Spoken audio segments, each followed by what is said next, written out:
What the Vikings built was not just an empire of conquest, but an industrial machine powered by stolen women. Most history remembers the longships, the warriors, the sagas of gods and heroes. But beneath every stone of their legend lies a darker foundation, paid for in the suffering of hundreds of thousands of women whose names were erased. Their freedom was the fuel for a civilization's fire. This is not a story of accidental brutality, but of a system perfected over centuries, a blueprint for human misery that would echo through time. In the year 862, on the banks of a frozen river far from home, a young woman named Elva knows the ceremony is about to begin. She has seen the funeral pyres before, the smoke carrying chieftains to Valhalla. Now, chosen as an attendant for the afterlife, she stands in a tent, the scent of pine and fear thick in the air. Outside, a crowd chants, their voices meant to drown out what happens inside the woven walls. She is 19. 2 years ago, she had a family in a Slavic village, a life with seasons and songs. That person is gone.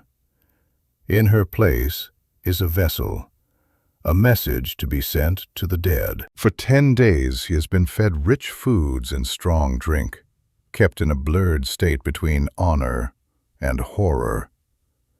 6 warriors will visit before the final ritual, each a separate violation dressed as sacred duty.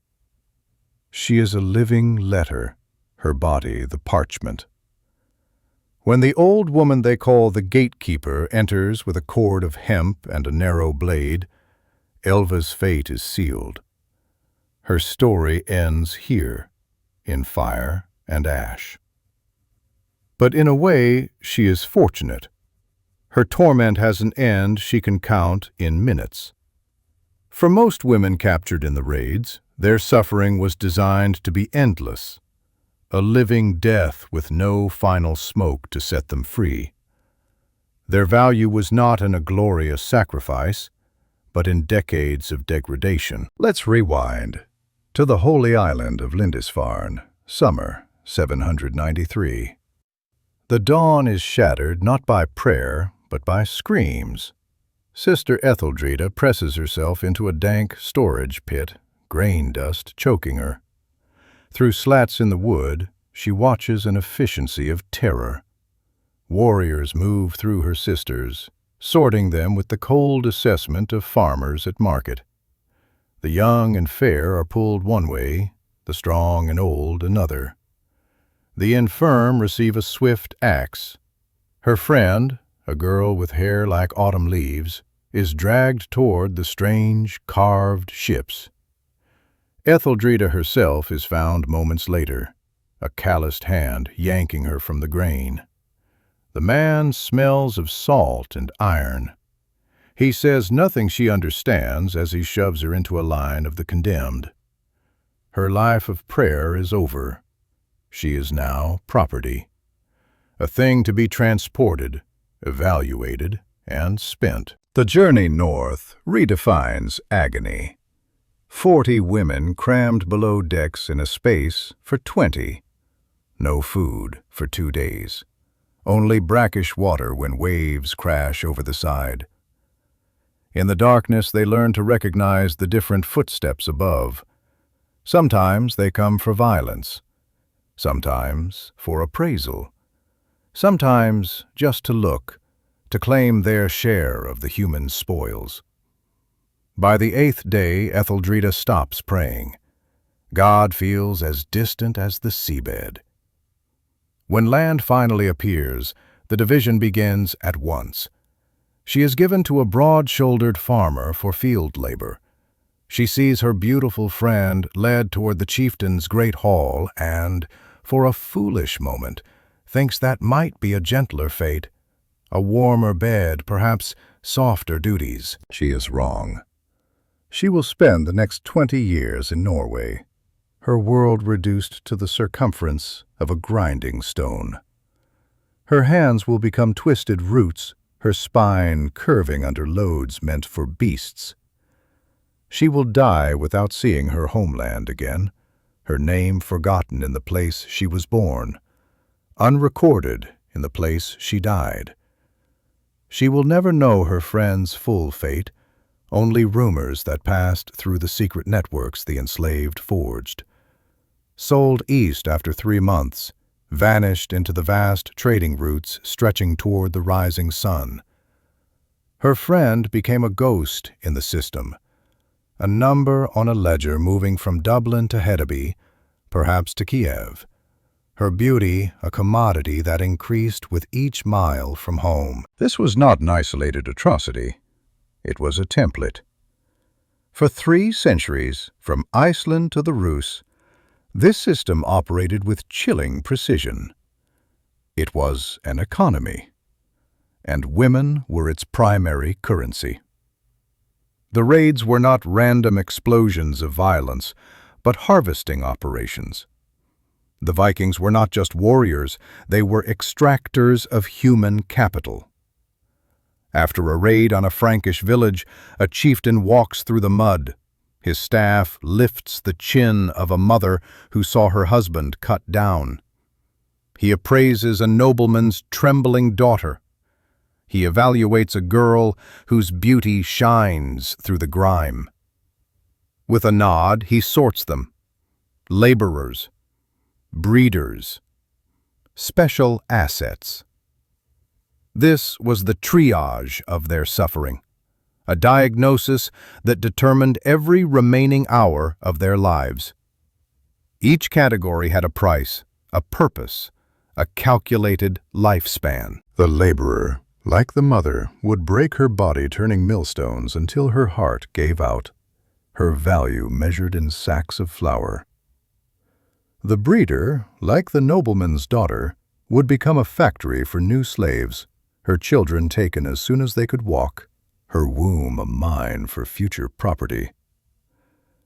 The special asset, the beautiful girl, would be cleaned, taught phrases in foreign tongues, and prepared for the block in Dublin or Hedeby, where her beauty would fetch a premium from a Byzantine merchant or an Arab trader.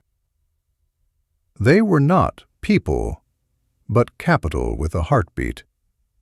Their emotions were irrelevant noise in the ledger of conquest. The slave markets were monuments to this commerce. In Dublin, a platform rose high so all could see the merchandise. A princess, stripped of her name and robes, now just a body on display. The auctioneer's voice bartered in 4 languages. Educated, noble, pure.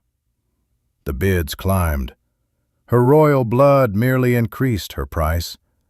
She would eventually be sold to a trader specializing in the eastern routes, destined for a silk-curtained room in Baghdad, a world away from the green hills of her birth. But her story is just one receipt in a mountain of paperwork. The market's true horror was in its scale and order. Holding pens for hundreds, inspectors to weed out the sick, records kept of origins and skills. A woman who could weave was worth triple. One who could read Latin could buy a Viking his new ship. The Vikings hadn't just mastered raiding. They had industrialized human suffering, creating supply chains of flesh that would make modern corporations take notes. And this system needed laws to grease its wheels. In Iceland, the Grogus laws were recited aloud at the annual gathering, the cold air carrying words colder still. They stated a simple, devastating truth. A thrall woman's body belonged to her master. She could not refuse him, or his family, or his guests. Her children were his property from their first breath. She was a living tool, a breathing asset. If she was injured, the compensation went to her owner for his lost labor, not for her pain. If she bore her master 3 living children, freedom was a whispered possibility. a clause so harsh, with infant mortality so high, that it was a nearly impossible dream. The system was designed to be inescapable, her status passing to her daughters and their daughters in an endless chain of inherited despair. You weren't just enslaving a person. You were enslaving a bloodline. Some women were forced into even more symbolic violence. Noble daughters were married to the very men who slaughtered their fathers and brothers. This was not romance, but conquest by marriage. Their bodies became bridges, absorbing rival bloodlines and legitimizing stolen land. They would bear children who would be raised to despise their mother's heritage, their very existence a permanent victory monument. Imagine the psychological torture.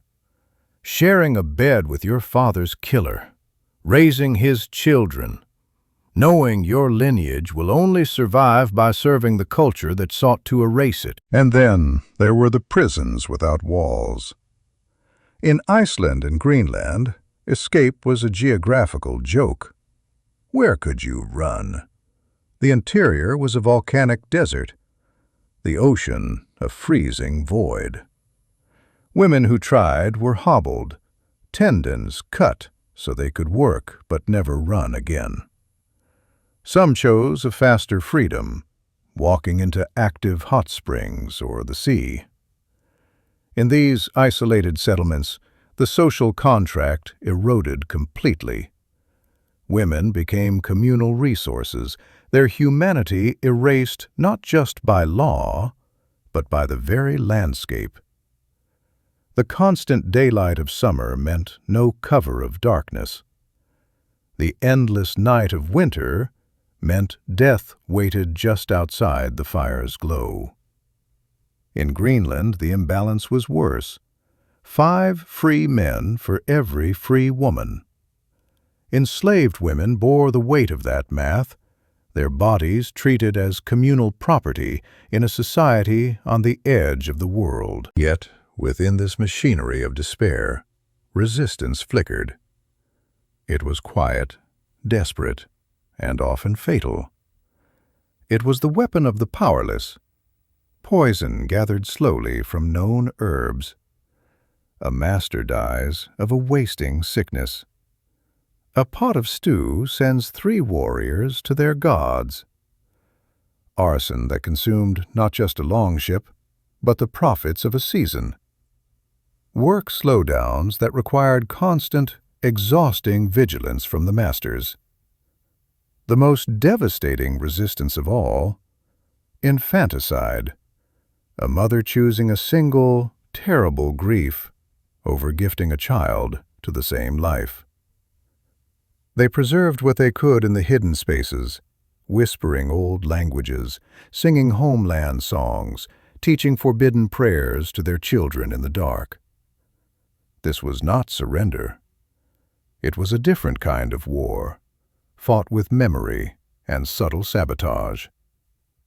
A Welsh woman might pretend not to understand Norse for years, all the while gathering intelligence. The scale is almost ungraspable. Historians estimate over 500,000 women were enslaved during the Viking Age. But numbers numb us. Modern DNA tells the silent, undeniable truth. In Iceland, about 60% of the male lineage is Norse, but over 60% of the female lineage is Celtic, Irish, and Scottish.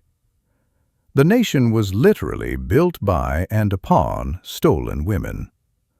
Every saga glorifying a hero, every silver hoard in a museum, every sleek longship we marvel at, was funded by this economy of anguish. The trade routes that connected continents, the settlements that became nations, the genetic makeup of modern Europe, all shaped by this mass, forced migration of women. We have made a choice in how we remember. We name sports teams after them. We watch epic shows that romanticize their spirit and sanitize their cruelty. We've turned systematic human traffickers and mass enslavers into adventure icons and symbols of freedom.